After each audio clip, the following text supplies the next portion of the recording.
Okay, welcome mga ka-riders. Napadaan tayo dito sa Motorstar, Pagsawitan, Santa Cruz, Laguna branch. May naispatan tayo. Ayun, kung natatanawan nyo yung kulay pula. Mala Ducati ang dating ng sports bike na to. Kaya ito, sabay-sabay nating alamin yung kanyang mga specifications. At ngayon ko lang din to nakita eh. Bali, kararating lang po dito sa aming bayan. Kaya alamin din natin para sa mga interesado po. Ito, panoorin nyo lang po. 3, 2, 1, go.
Hala, talagang wala na tayong masabi. Sobrang humahanga na po talaga ako sa mga motorcycle ng China. Kita nyo naman po, paano mo sasabihin na to ay made in China. Ducati po talaga ang forma. Unang-una mapapansin sa kanya, talaga yung kulay. Ang galing ng pagkaka-color combination po nila. Hindi siya corny tignan, hindi siya over decorated. Tamang-tama, napaka-elegant po ng forma, lalo na yung pwestuhan. Kita nyo, basang-basa naman po. Motorstar. Ito po yung version 2 ng Explorer 250cc. Ayan, dito makikita natin yung kanyang mga kulay na ginamit. Pula, puti, itim, gray, at bali 4. So ito yung kanyang detalye. Dito, nakasulat nga po. Dito, Explorer 250 version 2 and V-Power. Then ito po sa pinakailalim yung kanyang tatak na single overhead cam. And then meron pa rin pong decals dito sa ilalim na Pisol. Kala ko Repsol ang ano nito eh. Ayan, kulay white naman na combine ng gray. Then ito po yung kanyang brand name na Motorstar dito sa pinakatangki niya. And then so dito sa kanyang front face, ayan, may nakasulat po na Lamoka. Hindi lang natin alam kung ano ibig sabihin ng Lamoka, ano. Hindi naman siguro lamok. May 4 na kulay po na available dito sa Explorer 250 version 2. Bali ito nga po pula. Then meron po silang black, ito dalawa po. Then kahapon po na-release yung green, hindi natin nabutan. At saka yung pang-4 na kulay, yung kulay blue. Grabe ang angas po talaga ng kanyang headlight. LED na siya. Then ito yung kanyang DRL sa pinakakilay. Sigurado sa gabi napakaganda nito. And then LED na rin po yung kanyang mga turning signals. Okay, check natin yung kanyang tail lights.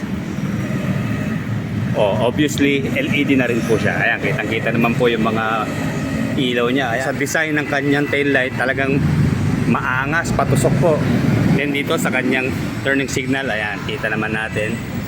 Yun lang, wala siyang tapalodo o kanyang tire hugger. Sigurado maputi ko ito. Pero ito mabilis na hutong lagyan. Marami naman nabibili na universal fender eh.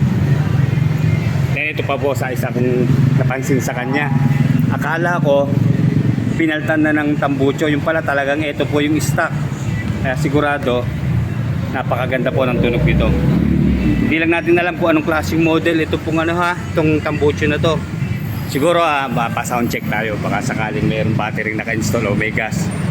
Testingin natin. Ayun po, naka-monoshock yung kanyang rear suspension dito. And then naka-disc brake po siya magkapila, front at rear. Ayan, single disc.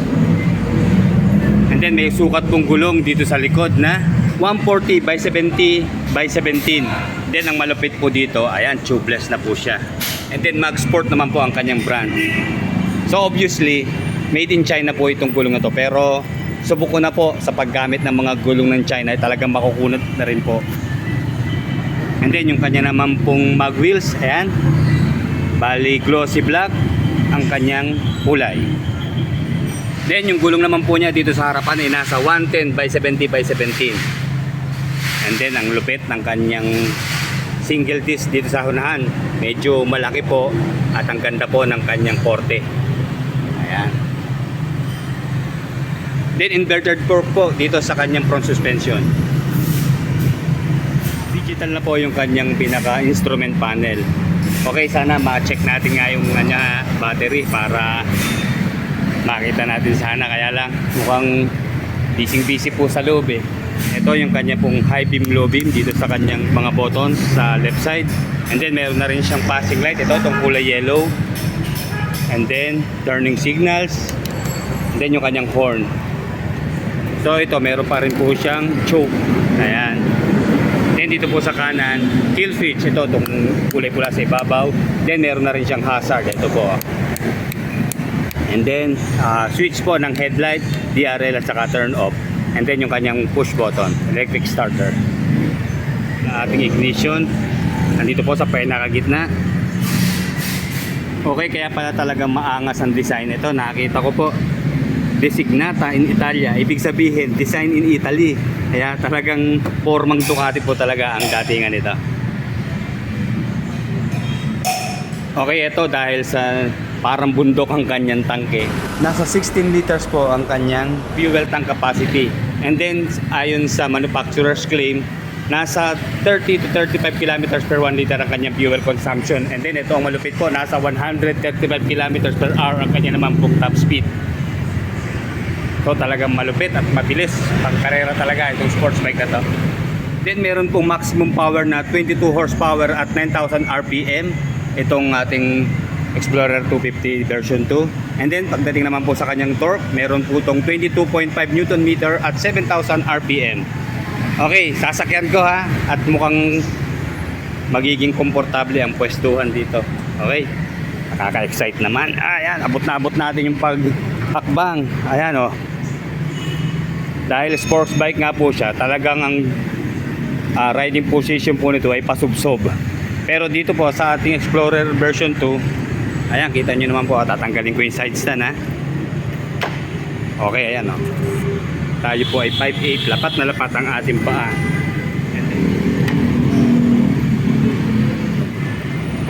Okay, yun. Sakto sa ating tuhod. Magkabila.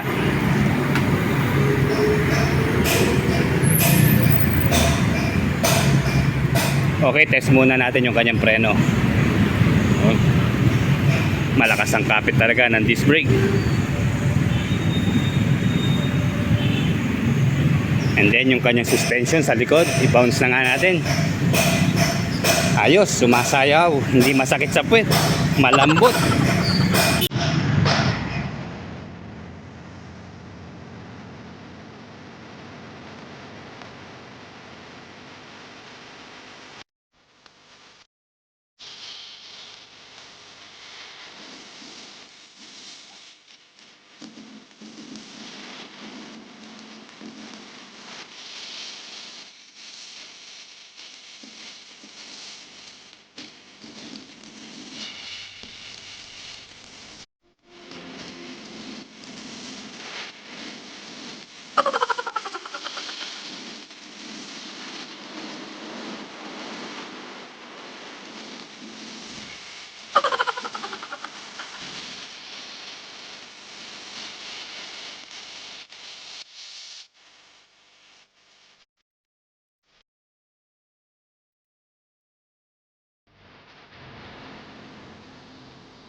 And then ito po yung isang unit nila na 200cc naman na version 2 ng Explorer.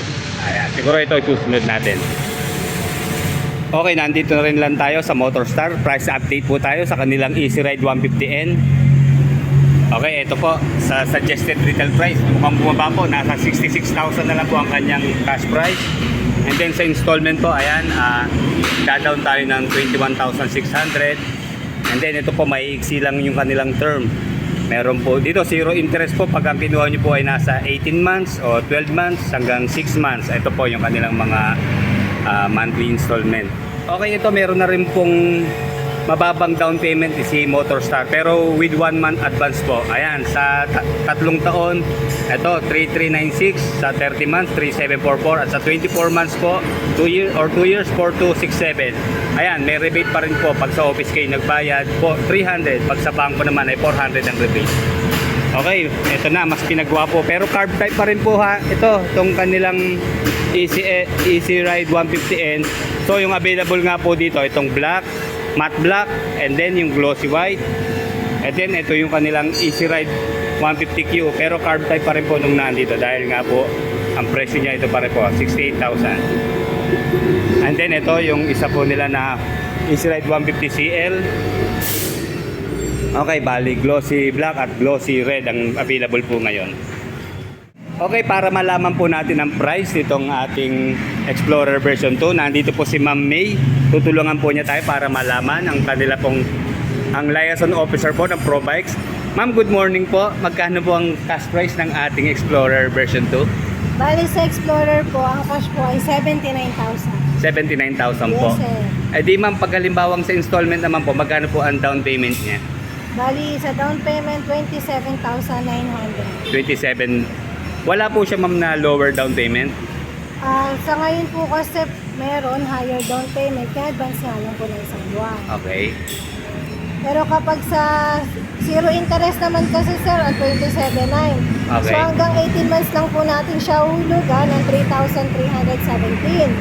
So ang 12 months naman po, 4,775. Tapos ang 6 months naman po ay 9,617. Bali kapag updated po ang bayad natin, may discount po tayo ng 400 o 300. Kung sa 300 po, busy na kayo magpe-payment. Kung sa 400 naman po, sa online. Sabihin, pwede kayo Cebuana, Palawan, Chica, 7-Eleven. Okay. So, meron naman po ako bibigay na contact number. Tawagan nyo na lang po si OIC po, si branch officer po para po confirm nyo na lang po kung ano po yung unit na gusto nyo. Okay.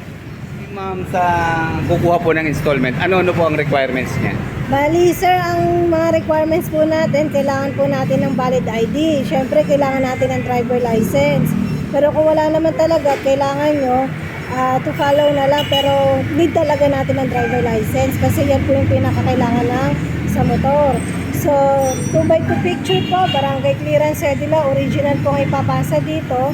Kung meron po kayong birth certificate na luma, pa-xerox na lang po, ipapasa din yun. Saka payslip po kung meron po sa government o ano po kayo